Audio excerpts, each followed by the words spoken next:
Olá pessoal, sejam bem-vindos ao nosso vídeo sobre uma das ferramentas mais poderosas para o diagnóstico das redes, o Traceroute.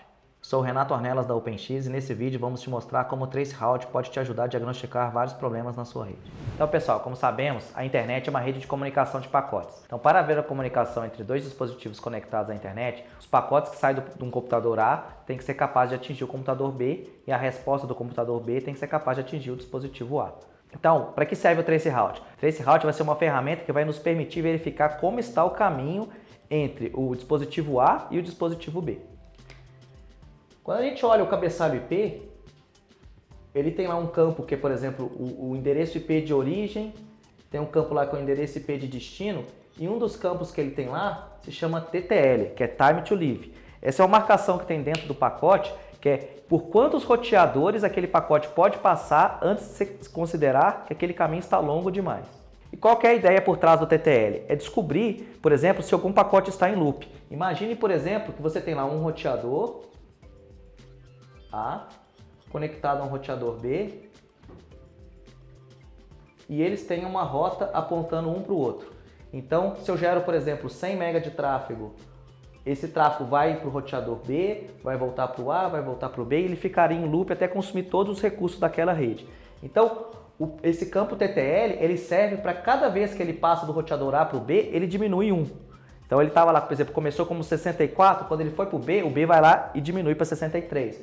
Volta para 62. Ele vai fazendo isso até que em algum momento esse número vai chegar a 0 e vai falar, opa, esse caminho tem alguma coisa inconsistente, então não continue a transmitir esse pacote. Então, quando o TTL chegar a 0, aquele roteador que fez ele chegar a 0, ele vai mandar uma mensagem de volta para a origem avisando, olha, o pacote expirou, não vou continuar encaminhando ele por aqui.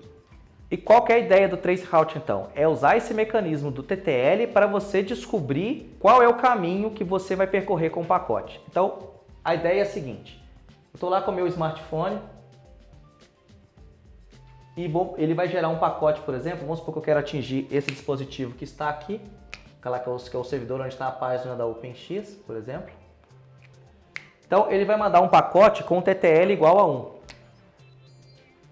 Então, quando ele passar pelo primeiro roteador, o TTL desse pacote ele era 1. Então, quando ele chegar no primeiro roteador, ele vai transformar o TTL em 0 e vai mandar uma mensagem de TTL Time to Live Expired, né? Expirou o tempo de vida. Então eu vou saber que, olha, o primeiro salto era esse roteador 1. E ele vai fazer isso várias vezes. Então ele vai fazer um pacote com TTL igual a 2. Então esse TTL igual a 2, ele vai passar pelo primeiro roteador. O TTL vai baixar para 1, vai chegar nesse daqui, o TTL vai ficar 0, ele vai mandar a mensagem. Então ele vai fazendo isso várias vezes, até que em algum momento o pacote vai ser capaz de chegar lá no destino final e esse destino vai responder a uma mensagem normal, não vai responder a uma mensagem que o TTL expirou. Então, você vai fazer isso com todos, ele vai mandar pacote com todos os equipamentos no meio do caminho e ele vai conseguir saber exatamente qual foi o caminho que o pacote percorreu. Uma coisa muito importante do Traceroute é que ele vai mostrar pra gente, então ele vai fazer todo esse mecanismo, ele vai mandar o pacote, esse aqui vai estar com TTL 1 de distância, esse aqui vai estar com TTL 2 de distância, esse aqui vai estar com TTL 3 de distância, e esse daqui vai estar com TTL 4 de distância, que é o destino final. Uma coisa muito importante é que o Traceroute ele vai mostrar este caminho, né? Você vai ver o caminho que os pacotes estão passando, por quais equipamentos ele está passando para chegar até o destino. Ele mostra o caminho da ida, o caminho do upload. E ele vai trazer a medição do percurso todo, porque quando todo pacote que ele vai mandar aqui, ele vai marcar exatamente a hora que ele mandou. Mandei esse pacote, por exemplo, às 14 horas e 0 minutos e 0 segundos.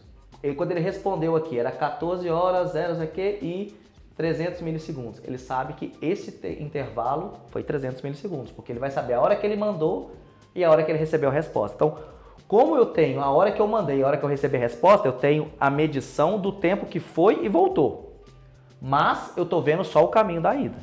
E é exatamente nesse mecanismo que a gente vai conseguir aprender bastante sobre o que está acontecendo com o pacote. Porque a gente vai saber, por exemplo, olha, ele está mudando de rede, ele está indo para um continente que ele não deveria estar indo. Então são esses detalhes que a gente vai explorar agora. Então, uma coisa do diagnóstico que é muito importante é que como a gente está vendo somente a ida e não está vendo o caminho de volta, uma das coisas que pode acontecer é o seguinte, imagine que, por exemplo, o caminho que o pacote fez são essas setas vermelhas que a gente colocou aqui, mas o caminho da volta, por exemplo, são essas setas pretas que a gente fez aqui. E isso daqui, por exemplo, pode ser que isso aqui está tudo dentro do Brasil e isso aqui está pelos Estados Unidos. Então, muitas vezes o teste, a gente vai ter que ter um trabalho para interpretar, porque a gente está enxergando a ida e não consegue enxergar a volta. Existem ferramentas como, por exemplo, um Looking Glass, ou até mesmo a gente ter acesso a algum equipamento lá do lado do destino para a gente poder conseguir ver o caminho da volta. Mas as técnicas que a gente vai discutir a seguida vai nos permitir muitas vezes identificar o que está acontecendo com a volta do pacote para a gente entender aonde que ele está com algum problema. Outro caso muito comum que a gente costuma ver aqui na OpenX, quando a gente está cuidando de clientes nossos de Link P, é que muitas vezes o cliente, ele fala assim, olha, o provedor, ele está mandando, então, por exemplo, aqui é um roteador do provedor, aqui o roteador da OpenX, e aqui, por exemplo, o pacote continuaria indo na direção da internet.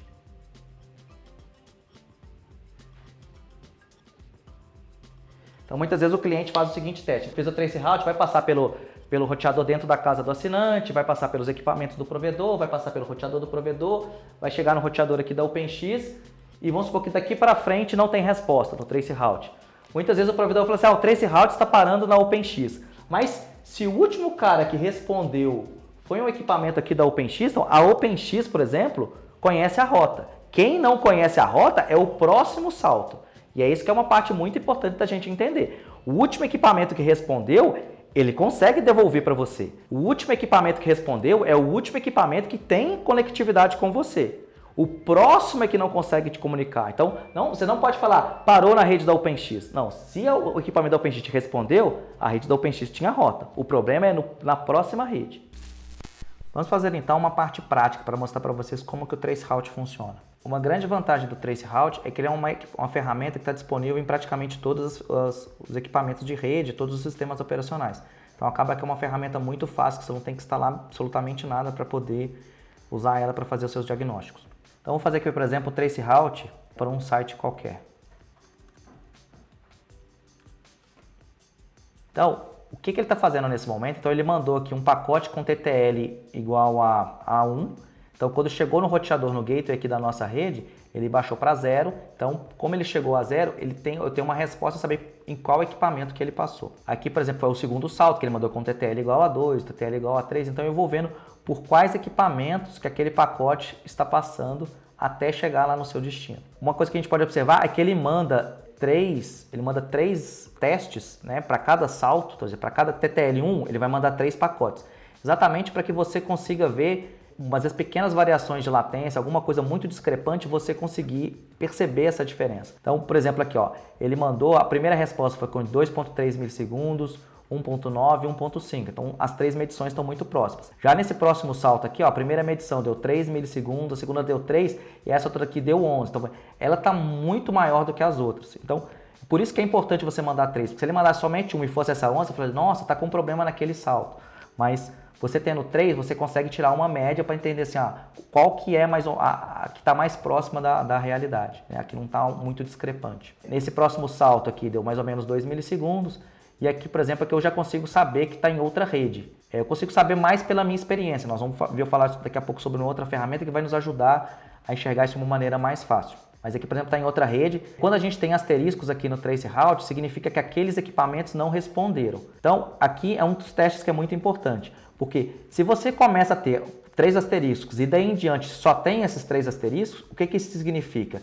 Que daquele ponto em diante ou não tem conectividade ou tem algum firewall barrando aquele caminho. Se depois aquela linha lá que você teve os 3 asteriscos, você continuou tendo tráfego, significa simplesmente que aquele roteador no meio do caminho não responde, né? Então aquilo que a gente falou, pode ser que alguém no meio do caminho não te mande resposta, mas isso não significa que o caminho não está disponível, que é o que a gente está vendo aqui. O 5º salto ele não respondeu, mas o 6º salto ele respondeu, então o pacote continuou o caminho normal. Outra coisa interessante que apareceu aqui pra gente é que o 6º salto, tá vendo que ele, em vez dele aparecer na horizontal, ele apareceu na vertical. Por que isso? Porque o que aconteceu é o que a gente chama de ECMP, Equal Cost Multipath. Ou seja, dentro da rede do Google tem vários caminhos, passa por vários roteadores para dividir a carga. Então, o sexto salto, ele passou por 3 roteadores diferentes do Google. Mesma coisa que aconteceu aqui com o sétimo salto. Com o oitavo salto, a gente teve 2 que passaram pelo mesmo roteador e 1 que passou por um roteador diferente. Aqui também a gente consegue ver uma outra coisa interessante que a gente pode observar e que é muito legal você usar na sua rede, é você utilizar o IP reverso, né, que a gente chama, quando a gente falou de DNS, a gente falou que o DNS serve normalmente para a gente pegar um nome e transformar num IP.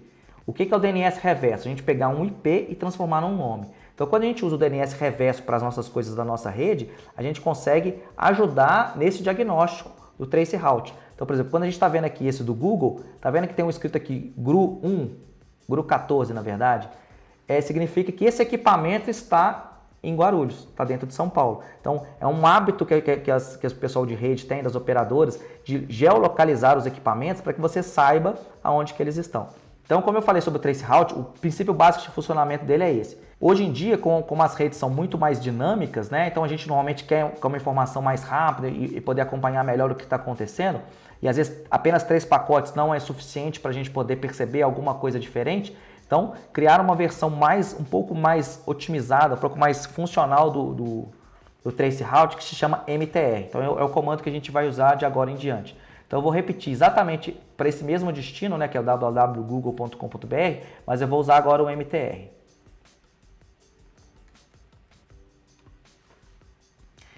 Então, qual que é a principal diferença do MTR para o traceroute? É que o traceroute ele manda 3 testes para cada salto, o MTR faz isso de uma maneira contínua. Então, ele continua mandando aqui, então a gente vai conseguir ver o caminho, como é que está a performance daquele caminho de uma maneira constante. Então, se eu deixar isso aqui rodando durante horas, eu vou poder ver durante horas como é que está aquele tráfego, né? Então, como eu falei para vocês, uma das coisas interessantes que o MTR traz também, por exemplo, é que ele traz na nossa esquerda qual que é o ASN que está passando. Então, é mais fácil também para você identificar em que momento que ele mudou de um ASN para outro. Esse teste, por exemplo, para o Google está absolutamente normal, tá vendo? A latência não está variando muito e a perda aqui tá uma perda zero. Vamos fazer agora aqui um teste para alguns outros endereços.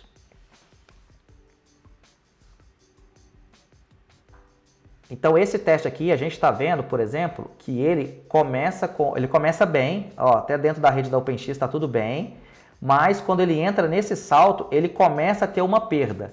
E essa perda desse ponto em diante, ela vai só se agravando, ela vai só ficando cada vez pior. Então o que isso significa? Que tem algum problema nesse ponto da rede e que se agrava nesse ponto da rede. Até aqui a gente está com 40%, 50% de perda e daqui em diante a gente está com 90% de perda. Então, isso significa que este lugar é onde que começa. Então, onde que começa o problema? Começou daqui em diante. Nós temos que investigar o que está acontecendo nesse ponto. No caso da rede da OpenX, o que a gente tem, a gente consegue muitas vezes perceber esse tipo de coisa de uma maneira automatizada e criar novos caminhos para poder chegar naquele destino. Outra coisa muito legal aqui da gente observar, que a gente tem aqui, por exemplo, os ASNs, como a gente já havia falado. A gente tem aqui também, ó, na descrição, eles colocam a cidade e qual POP que eles estão. Então, por exemplo, esse aqui está passando por Ashburn, esse aqui está passando por Miami, esse aqui está passando por Paris, Frankfurt. Então, você vai conseguindo observar por onde o pacote está passando até chegar lá no seu destino.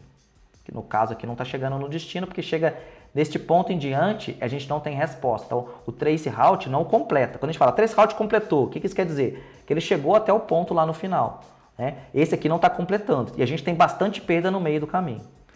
Vamos pegar mais um outro aqui.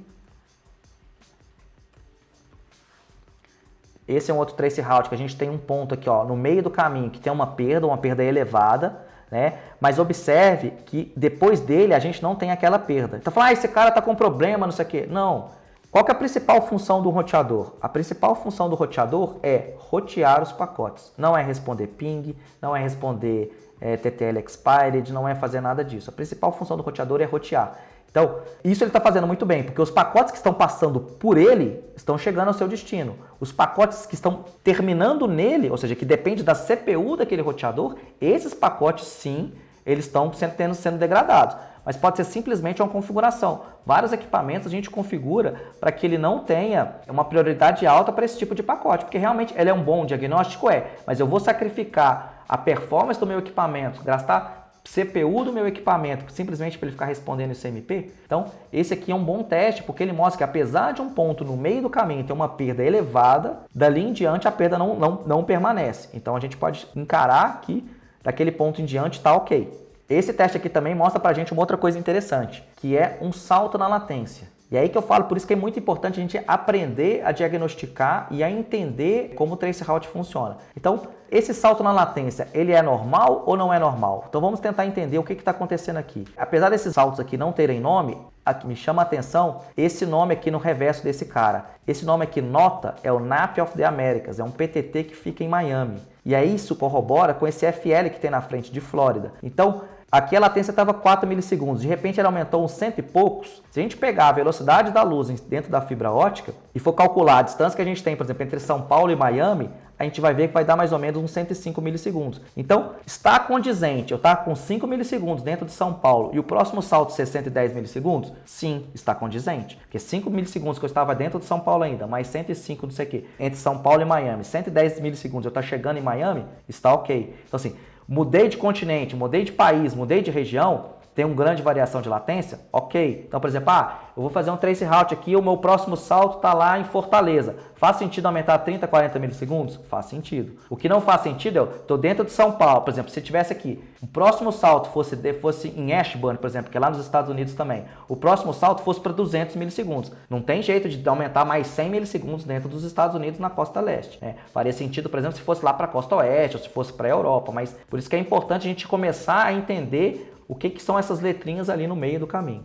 Esse próximo salto aqui também ele é bem interessante, que é um outro macete que a gente tem. Lembra que eu falei lá que aquele GRU 1 não é necessariamente aquele equipamento está em Guarulhos, mas muitas vezes a gente coloca qual que é o aeroporto mais próximo. Quem, por exemplo, que está assistindo esse vídeo, que tem os servidores do Google dentro da sua rede, ele deve se lembrar que quando ele fez o pedido, o Google perguntou qual que é o aeroporto mais próximo aí do seu provedor. Aí você respondeu, é o aeroporto de Viracopos, é o aeroporto de Juiz de Fora, enfim, você vai falar qual é o aeroporto mais próximo. E eles vão pegar aquilo lá para poder dar um nome para o cache que vai ficar no seu provedor. Então, esse nome aqui, por exemplo, ORD, é um aeroporto que fica na cidade de Chicago. Então, esse salto aqui é em Chicago, que é o nome do aeroporto de lá. Então, se você tem dúvida de qual que é o aeroporto, pega 3 letrinhas aqui qualquer no meio do traceroute, você pode procurar no Google. Você coloca lá, por exemplo, as 3 letrinhas que você achou e colocou lá Airport na frente, ele vai falar, ó, Aeroporto Internacional O'Hare fica em Chicago. Então, é uma forma também de você conseguir saber localizar aonde que está aquele salto. Então, assim, não necessariamente, lógico que muitas vezes a gente pode pegar e usar nomenclaturas um pouco diferentes, como, por exemplo, em vez de eu colocar lá JFK, que é o aeroporto de Nova York, eu poderia colocar lá NYC lá, que é New York City. Né? Eu poderia colocar Chicago, por exemplo, CHI, que é um nome também que Chicago é conhecido. Né? Mas muitas empresas adotam essa nomenclatura de usar o nome do aeroporto mais próximo. Esse próximo traceroute aqui também ele é bem interessante, porque a gente vai observar ele também dando uma volta bem grande ao redor do mundo. Então, ele começa lá muito bem, depois ele tem um salto aqui ó, de 180 milissegundos. Olha só, ele teve um salto aqui de 110 milissegundos, então provavelmente isso aqui está em Nova York, Miami, alguma coisa assim. Depois ele tem um salto que já é 180 milissegundos. Poxa, será que está normal essa diferença? Vamos ver onde que ele está, LND, London. Né? Então faz sentido. Poxa, dos Estados Unidos para a Europa aumentar 60 milissegundos, será que faz sentido? Faz todo sentido. Né? Depois aqui ele vai aumentando bastante. Ó, aqui deve ser Frankfurt. Depois aqui ó, teve um outro salto, mas aqui ó, MSK, provavelmente é Moscou. Então tá vendo que a gente, podendo observar isso, a gente consegue ver que está fazendo sentido aqueles saltos de latência que a gente está vendo, porque está mudando até de país, mudando de continente. Nesse traceroute também a gente pode observar que tem alguns equipamentos no meio do caminho que apresentam alguma perda, mas depois ela não aparece. A gente observar aqui nessa coluna aqui, ó, a quantidade de pacotes recebidos está igual. Então, esse salto aqui conseguiu responder todos os pacotes, então ele não teve perda nenhuma. Então, está mostrando para a gente que está dentro da normalidade o caminho até aqui. Então, essas perdas aqui elas não são significativas. As perdas que a gente tem que se preocupar é quando elas começam e vão ou mantendo ou até mesmo se agravando dali em diante. Outras informações que são interessantes para você observar no traceroute, você colocar os reversos, eu até sugiro que você faça esse tipo de implementação, de configuração na sua rede, é que você vai ajudar até mesmo para o próprio operador, né? E para quem está do lado de fora também é sempre útil. Mas, por exemplo, só de ver isso daqui, ó, AE6, eu já sei, por exemplo, que esse roteador aqui é um roteador Juniper, porque AE6 é a nomenclatura de port channel, né, de links agregados para roteadores Juniper.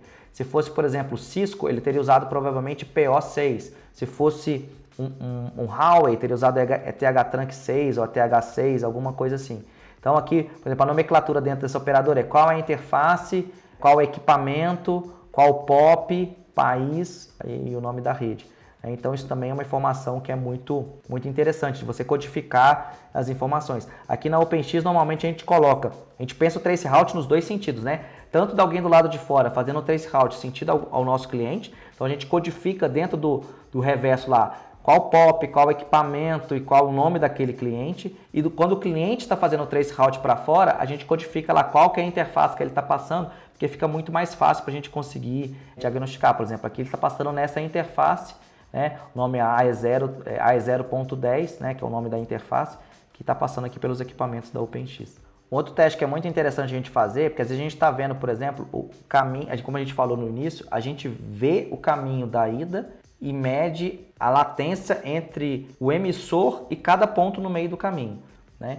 Então, muitas vezes é interessante você ver alguma variação no salto, como a gente viu uma variação muito grande na latência, você conseguir obter o traceroute ao contrário, porque as rotas elas podem ser muito assimétricas. Então, se o caminho que eu mando, por exemplo, para chegar na Hurricane, vai por dentro do Brasil, chega em Miami. Pode ser que o caminho que eles estão usando para me responder vai para a Europa, volta por um cabo submarino pela Europa, para a África para chegar aqui. Então, como que eu vou ter certeza disso? Então, muitas vezes você vai precisar de um traceroute ao contrário, né? Um traceroute reverso. Então, você tem esse traceroute reverso, e na maior parte das operadoras, elas têm um looking glass. Se o seu provedor não tiver, recomendo fortemente que você crie um looking glass, né? Mas para você conseguir fazer esse tipo de análise reversa, né? Você vê, olha, como que está o caminho de lá até chegar aqui? Como que ele está fazendo esse caminho? Então, aqui, por exemplo, vou fazer um traceroute para um endereço IP aqui da OpenX, para a gente ver como é que está. Então eu fui lá no site do Looking Glass da Hurricane, a maior parte das operadoras tem disponível um Looking Glass. Então eu pedi para fazer, ele demora um pouquinho, porque ele está entrando no roteador, rodando aquele comando do traceroute que a gente viu, e ele vai trazer a resposta para a gente. No Brasil existe um outro projeto que se chama ISP Tools, que ele é muito legal, porque você instala um probe do ISP Tools dentro do seu provedor, e esse probe vai ser utilizado para todo mundo conseguir fazer diagnóstico. Então assim, acaba que é uma outra forma também de você ter o traceroute. Então aqui eu posso, por exemplo, escolher lá o traceroute, eu escolho aqui qual provedor, tá vendo? Existem muitos provedores configurados aqui. Então, por exemplo, vou escolher esse cara aqui, ó, Rio Cable Telecom de Juiz de Fora, e vou ver como é que é o IP, o caminho que ele está fazendo para chegar até aqui. Ah, tá passando pelo X, não tá passando, como é que ele tá o caminho. Ele chegou aqui com 14 milissegundos. Né? Aqui também você pode usar, aqui a gente vai conseguir ver, por exemplo, nessa parte do ping aqui também é um teste interessante para a gente ver aquela questão da variação das latências. A gente marca ping múltiplas origens, eu vou conseguir ver que para vários destinos aqui, a gente tem variações muito grandes de latência.